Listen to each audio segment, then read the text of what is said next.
आप देख रहे हैं मुल्क का सबसे ज़्यादा देखा जाने वाला न्यूज़ चैनल सच्चाई न्यूज़। नाज़रीन, हिन वक्त असां मौजूद आहियूं शिकारपुर जे मेमन ला चैम्बर में ऐं असां सां गॾु मौजूद आहिनि सिंध बार काउंसिल जा कैंडिडेट जनाब एडवोकेट एहसान मेमन साहब जिन। अचो त साण सां ॻाल्हि ॿोल कयूं। साईं, सभ खां अॻु में अवां इहो ॿुधायो त अवां जो जेको एज़ ए लायर कॾहिं खां वठी हिन मैदान में अचणु थियो आहे, केतिरो टाइम थियो? बिस्मिल्लाह रहमान रहीम। अदा मां गुज़िरियल 28 सालनि खां प्रैक्टिस कयां थो। 1903 जी मां इनरोलमेंट आहियां। 1996 खां वठी मां सखर हाई कोर्ट बार जो लाइफ टाइम मेंबर आहियां। छो गुज़िरियल 28 सालनि खां असांजो ला सां, कानून सां, वकालत सां रिश्तो वाबस्ता आहे। ऐं गुज़िरियल 28 सालनि खां असां दोस्तनि खे लाला यासीन ख़ान हुजे, असांजो मोहतरम असांजो लोधी साहब हुजे, नसीर अहमद लोधी साहब हुजे, असां उनखे 28 सालनि खां वोट कंदा आया आहियूं। गुज़िरियल 28 सालनि खां असां उनखे 6 दफ़ा, 7 दफ़ा, 8 दफ़ा मेंबर सिंध बार काउंसिल लाला यासीन ख़ान खे चूंडायो आहे, बग़ैर कंहिं लालच जे, बग़ैर कंहिं डिमांड जे। असां गुज़िरियल 28 सालनि खां मिस्टर नसीर अहमद लोधी साहब खे डिस्ट्रिक्ट बार जे लाइ president, vice president, general secretary, joint secretary, member managing committee जे लाइ हुनखे उहिदा ॾींदा आया आहियूं।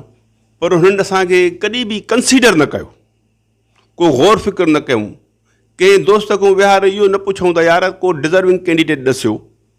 पंहिंजा जेके नवाज़ जेके हुननि खे ॿांह खां वठी उथारनि, जेके हुननि खे बार में वेही ज़ोर ॾियनि, जेके हुननि जे मयार ते पूरा हुजनि, जेके हुननि खे पहिरें पवनि, हू उन्हनि खे कंसीडर था कनि। बाक़ी ॿियो को दोस्त हुननि खे वणे ई कोन थो। अच्छा सर, तव्हां इहो ॿुधायो त अवां जेको आहे माज़ी में जेको तव्हांजो as a lawyer time period रहियो आहे, त इन में तव्हां डिस्ट्रिक्ट बार काउंसिल में इलेक्शन कॉन्टेस्ट कई आहे या कंहिं उहिदे ते रहिया?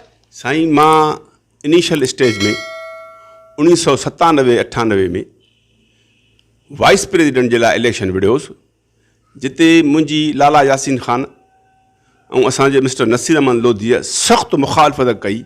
तंहिंजे बावजूद बि मां हिकु वोट ते हुन खां ओनली 1 वोट ते मां इलेक्शन खटी। इहो तव्हां तमामु शार्ट टाइम जेको आहे उहो कंहिं डेज़िनेशन ते सिंध बार काउंसिल में वकला सियासत में पार्टिसिपेट कई, इन जी छा वजह आहे? अदा असां गुज़िरियल 28 सालनि खां दोस्तनि खे वॉच कंदा था अचूं।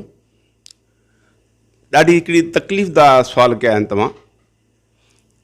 मजबूरन ॿुधाइण था पवनि, छाकाणि त हीअ आवाज़ असांजी सॼी डिवीज़न सां गॾु सॼी सिंध ॿुधंदी। लाला यासीन ख़ान बिलोंग्स करे थो गढ़ी यासीन खां, मिस्टर अज़हर अली अब्बासी बिलोंग्स करे थो गुज़िरियल गढ़ी यासीन सां। मिस्टर अज़हर अली अब्बासी खे असां 5 दफ़ा प्रेसिडेंट चूंडे चुका आहियूं। मिस्टर लाला यासीन ख़ान खे असां गुज़िरियल 30 सालनि खां वोट कयूं था, ऐं उन खां अॻु बि 10 साल सिंध बार काउंसिल जो मेंबर रहियो आहे। पर 40 सालनि में गढ़ी यासीन तालुके जे लाइ एडिशनल डिस्ट्रिक्ट एंड सेशन जज जी सीट कोर्ट, सीनियर सिविल जज जी कोर्ट मंज़ूर थियल आहे, जेका हिन महिल ताईं उहा उतो शिफ्ट कराए गढ़ी यासीन सेट न कराए सघिया आहिनि। जॾहिं असां गढ़ी यासीन वियासीं दोस्तनि सां, असां हुन खां वोट करण जी कईसीं, त हुनजी अखियुनि में ॻोढ़ा वही विया। मां हुन सां इहो अहद करे आयुसि त इनशाला जेकॾहिं मां मेंबर सिंध बार काउंसिल चूंडिजी आयुसि त तव्हां जूं इहे 2 डिमांड्स इनशाला पूरी कंदुसि। सर, इहो नाज़रीन खे इहो ॿुधायो त चूंकि वकला खे त इहा ॻाल्हि सम्झ में ईंदी हूंदी त उन्हनि जी जेका आहे वोट कास्टिंग कीअं थींदी, पर आम नाज़रीन खे बि इहो सम्झायो त जेका जुडिक्शन आहे सिंध बार काउंसिल जे मेंबर जी, उहा केतिरे हद में हूंदी आहे, उन में वोट जो तनासिब हूंदो आहे हल्के जो, या डिस्ट्रिक्ट ते ई हूंदी आहे हिकु सीट? ऐं ॿियो फ़ी जेको वकील आहे उहो कहिड़े क़िस्म जो वकील जेको आहे उहो वोट जो हक़दार हूंदो आहे, ऐं उन सां गॾु हिकिड़ो मेंबर जेको आहे उहो घणा vote at a time cast कंदो? साईं, हीअ जेका इलेक्शन आहे हीअ डिवीज़न जी इलेक्शन आहे। हिन में कश्मीर कंदकोट, जेकबाद, शिकारपुर, लाड़काणो, कंबर शहदाद कोट जा वकील वोट कास्ट कंदा। 4 वोट कास्ट कंदा 6 वोटनि में 1 सीट शिकारपुर जी आहे, 2 सीटियूं लाड़काणे जूं आहिनि, 1 सीट कश्मीर कंदकोट ऐं जैकम्बाद जी आहे। ऐं हिकिड़ी ॾाढी तव्हांखे तकलीफ़दार ॻाल्हि ॿुधायूं त असांजे दोस्तनि खां बि एतिरी बि तकलीफ़ न थी आहे त 40 साल मेंबर रहण जे बावजूदि का जैकम्बाद जे लाइ जॾहिं डिस्ट्रिक्ट धार थियो त उनजे लाइ का सीट धार थिए, कंबर ज़िलो धार थियो त उनजे लाइ का सीट धार थिए, उनखे बि पंहिंजो हक़ु मिले सही नमूने, पर इहो कमु दोस्तनि खां न थियो आहे। असांजे शिकारपुर बार जा 4 वकिला हिन वक़्तु फोत थी विया आहिनि। मिस्टर इरफान अमन राजपूत, मिस्टर फयाज़ अमन मियाँ फयाज़ अमन महर, मिस्टर देवानंद, मिस्टर रियाज़ अहमद अलवी, जिनखे जेको असांजो जेके खणी तव्हां पेंशन सम्झो उहे 5 लख रुपया बि न मिलिया आहिनि। त तव्हांखे हर कोर्ट में डॉक्टर मिलंदो, असांजे ज़िले जैकबाद में, कश्मीर कंदकोट में, शिकारपुर में, कंबर में डॉक्टर जो वजूद कोन्हे को वकील बीमार थिए, को जज बीमार थिए त हू वतदा आहिनि छा कंदा, अशराब अस्पतालनि जा चकर काटींदा। जॾहिं त असांजो इहो राइट आहे त असांखे हिकिड़ो डॉक्टर कोर्ट में हुजणु खपे। इंसान आहे का एमरजेंसी थी वञे त उनजो एज़ अर्ली एज़ पॉसिबल हुनजो इनजी ट्रीटमेंट थी सघे।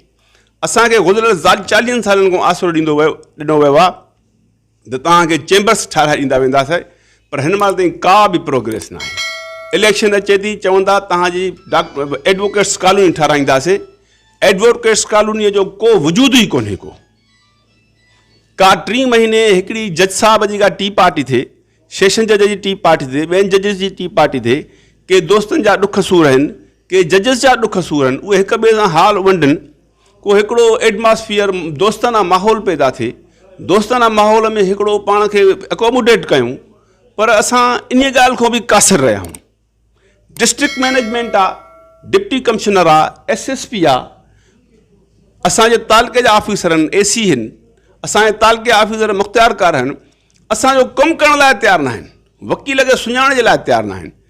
एतिरो बि असांजे दोस्तनि खां न थियो आहे त का 12 महीने का 6 महीने इन्हनि ऑफिसरनि जी टी पार्टी करे ॿियो न कयूं त न कयूं, लिटिगेंट खे त छॾियो, पंहिंजे वकीलनि जा जेके दोस्तनि जा मसइला आहिनि उहे त सना सलाह मसइला हल कयूं। असांखे तक़रीबन मजबूरनि वञी थाणे ते थो वेहणो पए। SSP असां सां मिलण जे लाइ तयारु न आहे। डिप्टी कमिश्नर चए त मूं वटि टाइम कोन्हे को। जॾहिं असां हुननि खे इज़त न ॾींदा त हू असांखे छो सुञाणींदा। अच्छा सर, ये नाज़रीन के अवां इहो ॿुधायो त तव्हां चूंकि Sindh bar council as a candidate first time life में कंटेस्ट कयो था ऐं पहिरियों दफ़ो ई तव्हां वर्क के बि पंहिंजे लाइ कयो था, त तव्हां छा था सम्झो त दोस्त जेको आहे उहो तव्हांखे सपोर्ट कंदा? साईं, हिकिड़ी ॻाल्हि तव्हांखे नोट करायूं त ही कंहिं वॾेरे जो वोट न आहे, ही कंहिं जागीरदार जो वोट न आहे, ही कंहिं कम्यूनिटी जे सरदार जो वोट न आहे, ही वकील जो वोट आहे। वकील इंडिपेंडेंट आहे, वकील मेमण हुजे, वकील शेख हुजे, वकील अब्बासी हुजे, वकील चांडियो हुजे, जेको बि वकील आहे उन जो ही इंडिपेंडेंट वोट आहे। वकील खे पंहिंजे वोट जी ख़बर आहे, वकील खे पंहिंजे ताक़त जी ख़बर आहे, वकील खे पंहिंजे स्टेटस जी ख़बर आहे। असांखे 100% उमेद आहे त वकील जेको बि आहे उहो पंहिंजे सोच सम्झ सां पंहिंजो नुमाइंदो चूंडींदो। जेकॾहिं तव्हांजी ॻाल्हि खे बिलफर्ज़ असां सच मञूं त पोइ माज़ीअ में 35-40 साल मुसलसल हिकिड़ो ई कैंडिडेट कीअं खटंदो रहियो आहे, उहो बि त वकीलनि जो ई कैंडिडेट हुयो, त वकला जेको आहे कॾहिं बि तब्दीली लाइ कोन वोट ॾिनो? साईं, ॾाढो सुठो सुवालु तव्हां कयो आहे। असांजे लाला यासीन ख़ान गुज़िरियल 40 सालनि खां सिंध बार काउंसिल जो मेंबर रहियो आहे। गुज़िरियल 40 सालनि खां जेके बि वकील इनरोल थींदा आहिनि उहे केयर ऑफ लाला यासीन ख़ान जा थींदा आहिनि, छाकाणि त उहो डिस्ट्रिक्ट जो नुमाइंदो आहे। हू हुननि जा नाला वठी करे, नंबर वठी करे हुननि खे एडवोकेट इनरोल कराए पोइ हुननि खे ब्लैकमेल कंदो आहे। तव्हां वोट कयो, तव्हांखे मां वकील कयो आहे, जे तव्हां मूंखे वोट न कंदव तव्हांजी मां सनद कैंसिल कराईंदुमि। जेके वकील हुन खां अगेंस्ट में ईंदा आहिनि उनजे ख़िलाफ़ु कंप्लेनियूं थींदियूं आहिनि सिंध बार काउंसिल में, उनजे ख़िलाफ़ु नोटिस निकिरंदा आहिनि, उनको सिंध बार काउंसिल जा शिकारपुर कराची जेको ताईं पंध काटाया वेंदा आहिनि। उनखे मजबूर थी करे पंहिंजे ट्रैक ते आणणो पवंदो आहे। जेकॾहिं तव्हां असांखे वोट न ॾींदव त तव्हां शिकारपुर बार में न हली सघंदा। वोट ॾियण जो जेको मेन काज़ आहे इहो आहे। हीअ जेको नाज़रीन खे ॿुधायो त अवां जेकॾहिं खटी था वञो सिंध बार काउंसिल जी इलेक्शन, त अवां वटि छा प्रोग्राम आहे वकला जे फलाह ऐं प्रोग्रेस जे लाइ? असां उन प्रोग्राम में असांजूं भेनर असांजूं न्याणियूं 40 खां 50 न्याणियूं आहिनि जेके हुन जा वालदेन हुननि खे मोकिलीनि था त वञो तव्हां कुझु पिराए अचो, कोर्ट मां पिराए अचो, वकीलनि मां पिराए अचो। हुन जे लाइ हिकिड़ो बार रूम कोन्हे त उहो वेही करे 15 मिंट को पंहिंजा हिक ॿिए सां सूर सलनि। असांजे डिस्ट्रिक्ट बार में डॉक्टर जो अरेंज न आहे। इंशाल्लाह असां हुनखे यकीनी बणाए उन डॉक्टर जे अरेंज खे असां उनखे कंप्लीट कंदासीं। इंशाल्लाह असां जेको बेनोवेलेंट फंड आहे उन खे एज़ अर्ली एज़ पॉसिबल यकीनी बणाईंदासीं। जेकॾहिं को दोस्त बीमार थो थिए त उनखे एज़ अर्ली एज़ पॉसिबल हुनखे फस्ट एड 20,000 25,000 30,000 40,000 जेतिरी हुनजी कैपेसिटी हूंदी, हुनजे तबियत जी बीमारी जी कैपेसिटी हूंदी, उनखे कंप्लीट करे उनखे पूरो कंदासीं। इंशाल्लाह जेका डिस्ट्रिक्ट जी असांजी हेल्थ ऑफिस आहे, हॉस्पिटल्स आहिनि, उन में जेके बि जाइज़ जेके बि डॉक्टर्स आहिनि, सुठा डॉक्टर आहिनि, उन जी वकीलनि जो ख़ासि करे वकीलनि जो इंशाल्लाह उन इलाज खे यकीनी बणाईंदासीं जेको असांजो कानूनी हक़ आहे। डिस्ट्रिक्ट बार काउंसिल शिकारपुर में केतिरा मेंबर आहिनि? हिन डिस्ट्रिक्ट बार काउंसिल में 350 खां मथे मेंबर्स आहिनि। अच्छा, ऐं जेको पूरी डिवीज़न में जेके वोट कास्ट कंदा त उहे केतिरा माना मेंबर आहिनि? मेंबर तमामु मेंबर एप्रॉक्सीमेटली मुंहिंजे ख़्याल में 5,000 ताईं आहिनि, पर अंदाज़न 3,000 3,500 वोट कास्ट थींदा। शिकारपुर जे मेमन कम्यूनिटी सां बिलोंग कयो था त जेका शिकारपुर जी मेमन कम्यूनिटी आहे बेसिकली हिकिड़ी जेका आहे उहा कारोबारी कम्यूनिटी रही आहे। हिन कम्यूनिटीअ में कोई पॉलिटिक्स या कोई सोशल एक्टिविस्ट कोई बि नज़र नथो अचे, इन जी छा वजह? साईं, असांजी मेमण क़ौम मेमण कम्यूनिटी छड़ो शिकारपुर में न पर ओवरऑल सिंध में, पर हाणे ओवरऑल पाकिस्तान दुनिया में असांजी मेमण कम्यूनिटी बिज़नेस जे हिसाब सां मञी वञे थी। ऐं मां इन में कंहिं बि क़िस्म जो वधाउ नथो कयां त सुठनि बिज़नेसमैन ते जेके बि उहिदेदार आहिनि उहे मेमण कम्यूनिटी जा आहिनि, जंहिंमें ख़ासि करे चैम्बर ऑफ कॉमर्स। असांजी मेमण कम्यूनिटी सॼे पाकिस्तान में वर्क कंदी आहे, फ्री ऑफ कास्ट जेके मिसकिन आहिनि उनजी सपोर्ट कंदी आहे। असांजे शिकारपुर में मिस्टर हाजी निसार अहमद मेमण मरहूम हो, जेको तमामु हिकिड़ो मुहज़िब माण्हू हो, पर हू बिलोंग्स करे पोइ जमीयत उलमा इस्लाम सां, जो उन करे असां थोरा घणा हुननि सां नज़रियात इख़्तिलाफ़ हुया। न त हू असांजो मामो हो, हू पॉलिटिशियन हो, हुन पंहिंजी लाइफ जेका हुई उहा जमीयत उलमा इस्लाम खे ॾिनी, पॉलिटिक्स खे ॾिनी ऐं दोस्तनि जे कमनि कारनि खे ॾिनी।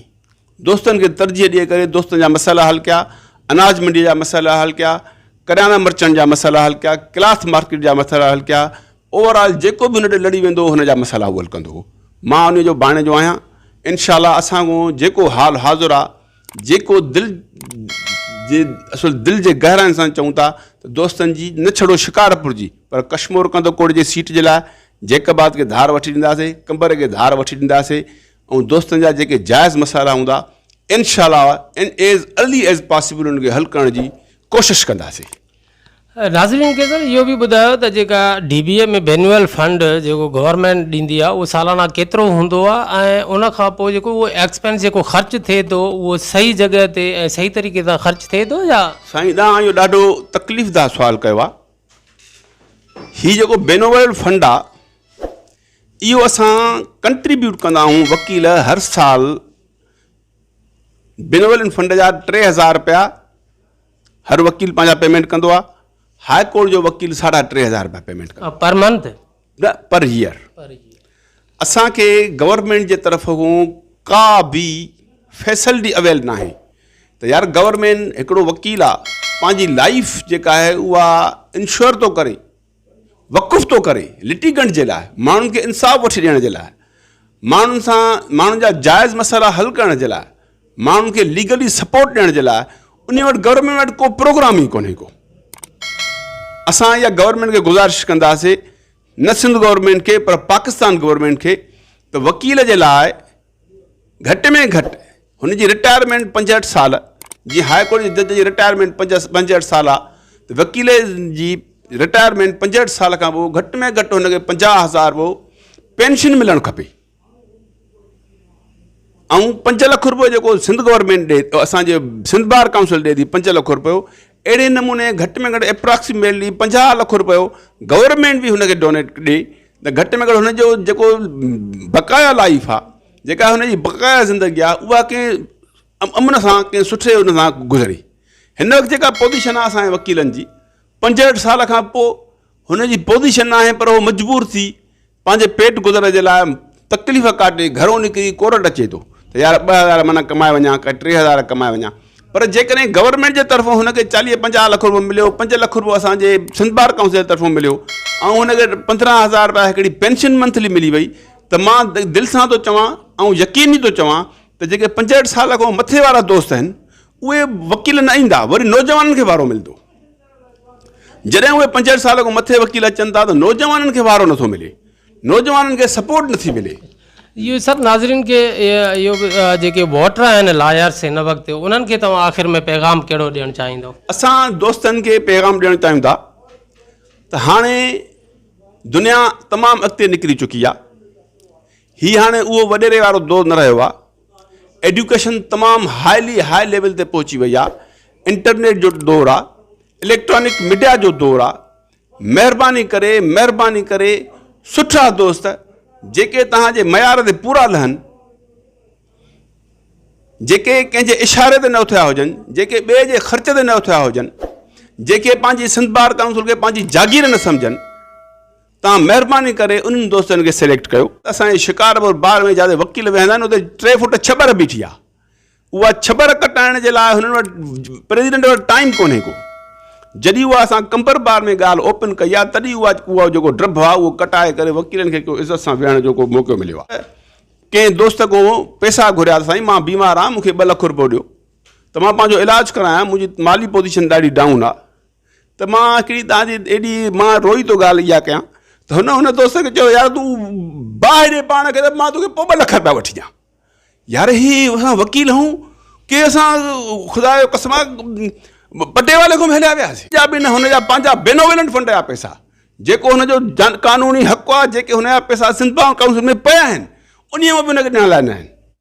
यार हीअ असां वकीलनि खे एॾो यरगमाल करे छॾियो आहे। शिकारपुर जे वकीलनि खे एॾो यरगमाल करे छॾियो जंहिंजो मां तव्हांखे अञा हीअ सम्झो त 20% थो ॿुधायां, 80% मुंहिंजे पेट में बंदि आहे। इंशाअल्लाह जेकॾहिं मूंखे मौक़ो मिलियो त इंशाअल्लाह असां दोस्तनि जूं सभु तकलीफ़ां दूरि कंदासीं।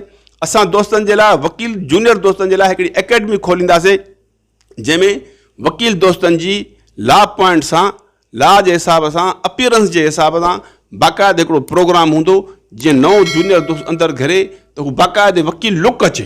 त मूंखे हिकिड़े दोस्त चयो तूं जो इलेक्शन जो विढ़े थो त तोखे बचाइण वारो केरु आहे? मां चयोमांसि मूंखे बचाइण वारी अलाह जी ज़ात आहे। मां इहो 30 सालनि जो जमूद टोड़ींदुसि, मां इन पहाड़नि जे साम्हूं बीहंदुसि ऐं इलेक्शन विढ़ी ॾेखारींदुसि। हीअ मुंहिंजी इलेक्शन न आहे, हीअ जिहाद आहे। हीअ जिहाद कंदासीं ऐं जिहाद में इंशाअल्लाह असां फातिहा थींदासीं। वॾी महिरबानी। खैर नाज़रीन, मज़ीद ख़बरें और अपडेट्स के लिए देखते रहिए सच्चाई न्यूज़। आप हमारी खबरें किसी भी वक्त यूट्यूब, ट्विटर और फेसबुक पेज पर सच्चाई न्यूज़, स्पेल है SACHAI स्पेस NEWS लिखने के बाद सर्च करके देख सकते हैं।